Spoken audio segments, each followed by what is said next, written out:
In this tutorial, you will learn how to properly repackage your product for shipment. Prepare the packing materials. Place the packing material over the platen.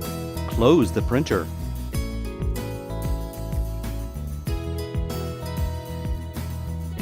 Place the package spacer in the box.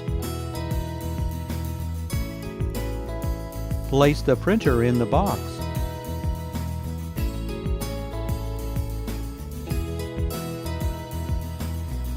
Place the packing tray into the box.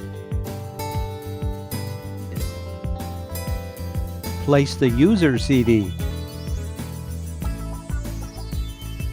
Place the power supply and safety notice.